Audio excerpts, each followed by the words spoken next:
जरा सोच कर देखिए, आपकी अपनी मेहनत की कमाई जो सालों से प्रोविडेंट फंड में जमा है। एक ऐसा फंड जिसके लिए पहले लंबा इंतजार करना पड़ता था, धक्के खाने पड़ते थे, लंबे चौड़े फॉर्म भरने पड़ते थे। क्या हो अगर वही पैसा डायरेक्ट एटीएम से निकालना शुरू हो जाए, या किसी भी दुकान पर यूपीआई स्कैन करके आप तुरंत यूज कर लें। आज के स्पेशल विश्लेषण में हम ईपीएफओ 3.0 के उस नए अपडेट की बात करने वाले हैं, जिसने पूरे सैलरीड क्लास में खलबली मचा दी है। एक फाइनेंस डॉक्यूमेंट्री के अंदाज में हम एकदम डिटेल में समझेंगे कि ये नया डिजिटल रेवोल्यूशन आखिर हमारे और आपके फ्यूचर पर क्या असर डालेगा। अब देखिए, आजकल हर जगह, चाहे सोशल मीडिया स्क्रॉल कर लीजिए या ऑफिस की कैंटीन में बैठ जाइए, बस एक ही सवाल घूम रहा है। क्या सच में ईपीएफओ अपना एटीएम कार्ड लॉन्च कर रहा है? क्या अब पीएफ अकाउंट भी किसी रेगुलर बैंक अकाउंट की तरह काम करेगा? इंटरनेट पर तो अफवाहों की बाढ़ आई हुई है। कुछ लोग दावा कर रहे हैं कि अब पीएफ का पैसा एटीएम से तुरंत निकलेगा, तो कुछ इसको टोटली फेक न्यूज़ बता रहे हैं। तो चलिए सस्पेंस को यहीं खत्म करते हैं और सिर्फ फैक्ट्स पर बात करते हैं। अफवाहों को थोड़ा साइड में रखते हैं और सीधा ऑफिशियल रिकॉर्ड्स की बात करते हैं। ऑफिशियल रिकॉर्ड ये कहता है कि सेंट्रल बोर्ड ऑफ ट्रस्टीज यानी सीबीटी ने 13 अक्टूबर 2026 को ईपीएफओ 3.0 को ऑफिशियली अप्रूव कर दिया है। जी हाँ, ये कोई अफवाह नहीं है।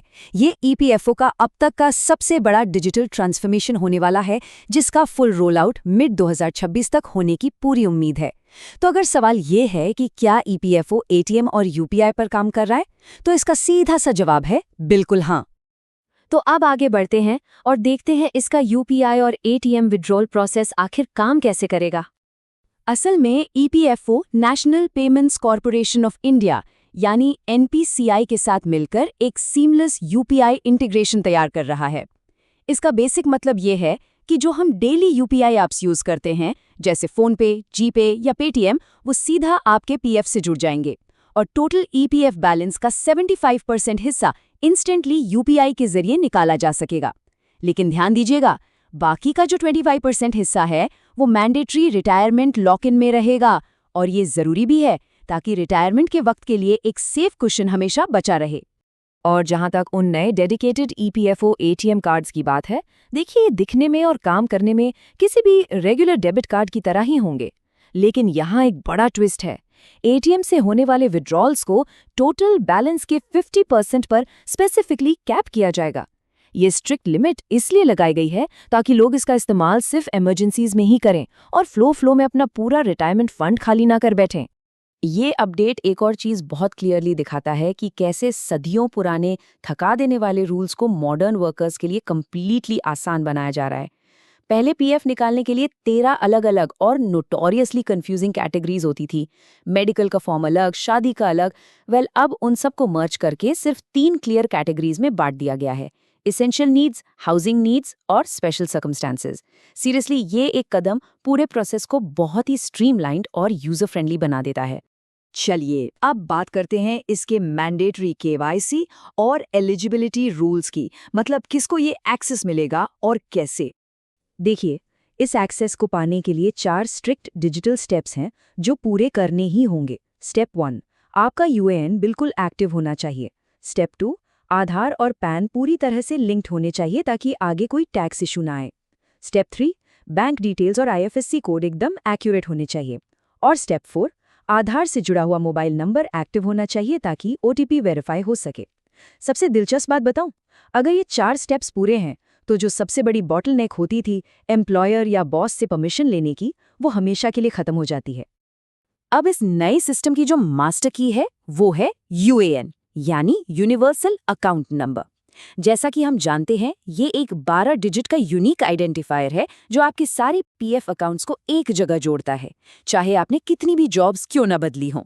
यूएएन का एक्टिव होना इसलिए सबसे क्रूशियल है क्योंकि यही वो इकलौता पासवर्ड है जो आधार ओटीपी के साथ मिलकर एम्प्लॉयर की वेरिफिकेशन को बाईपास करता है।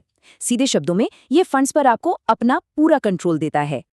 तो अब जरा पुराने सिस्टम को इस नए ईपीएफओ 3.0 के साथ कंपेयर करके देखते हैं।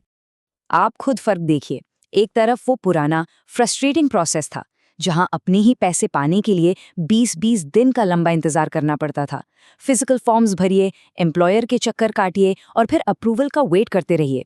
और दूसरी तरफ अब ये ईपीएफओ 3.0 का नया दौर है जहां ओटीपी वेरीफाई करते ही लिटरली कुछ ही मिनट्स के अंदर एटीएम या यूपीआई से सीधा एक्सेस मिल जाता है। ये एफिशिएंसी किसी गेम चेंजर से कम बिल्कुल नहीं है। और इन सब के बीच एक बहुत बड़ी राहत की खबर है, ये फिगर 5 लाख रुपए। ईपीएफओ ने ऑटो सेटलमेंट की लिमिट को 1 लाख से बढ़ाकर सीधा 5 लाख कर दिया है। इसका मतलब ये है कि अगर क्लेम 5 लाख तक का है तो 95% चांसेस हैं कि सिस्टम उसे ऑटोमेटिकली वेरीफाई और पास कर देगा। किसी ह्यूमन ऑफिसर को मैन्युअली चेक करने की जरूरत ही नहीं पड़ेगी। इसी वजह से अब प्रोसेसिंग में हफ्ते नहीं, बस कुछ घंटे लगते हैं। लेकिन हर सिक्के के दो पहलू होते हैं। तो अब आते हैं इसके बेनिफिट्स के साथ साथ कुछ हिडन रिस्क्स पर। यहाँ सबसे बड़ा और क्रूशियल मुद्दा है साइबर सिक्योरिटी का। सोचिए, जब पीएफ जैसा बड़ा अकाउंट एक फिजिकल एटीएम कार्ड बनकर जेब में आ जाएगा, तो फिजिकल और डिजिटल स्कैम्स का खतरा कितना बढ़ जाएगा। एटीएम स्किमिंग डिवाइसेस जो कार्ड की डिटेल्स चुरा लेते हैं, पिन कैप्चर करने वाले हिडन कैमराज, बैंक नेटवर्क के रैंडम ग्लिचेस और ट्रांजैक्शन फेल होने पर वो डुप्लीकेट चार्जेस, ये सारे रिस्क्स अब सीधा आपकी लाइफ सेविंग्स पर असर डालेंगे। इन नए पीएफ कार्ड्स को नॉर्मल डेबिट कार्ड से कहीं ज्यादा संभाल कर रखना होगा। एक और बहुत बड़ी फाइनेंशियल रियलिटी है जो अक्सर मिस हो जाती है, वो है टैक्स। सिर्फ इसलिए कि पैसा यूपीआई से तुरंत निकल रहा है, इसका मतलब ये बिल्कुल नहीं है कि टैक्स नहीं लगेगा।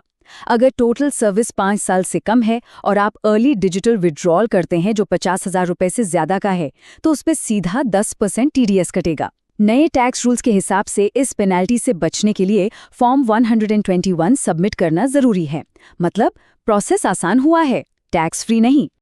तो इस पूरे विश्लेषण को समझने के बाद एक सबसे बड़ा सवाल दिमाग में आता है, क्या प्रोविडेंट फंड का ये इंस्टेंट एटीएम और यूपीआई एक्सेस सच में एक फाइनेंशियल आज़ादी है, या फिर ये एक ऐसी डेंजरस टेम्पटेशन है जो धीरे धीरे आपकी आने वाली रिटायरमेंट सिक्योरिटी को अंदर ही अंदर खोखला कर देगी। ईपीएफओ 3.0 के साथ मिलने वाली ये कन्वीनियंस वाकई बेमिसाल है, पर क्या हमें अपने भविष्य की सुरक्षा को आज की छोटी मोटी ज़रूरतों के लिए दांव पर लगाना चाहिए?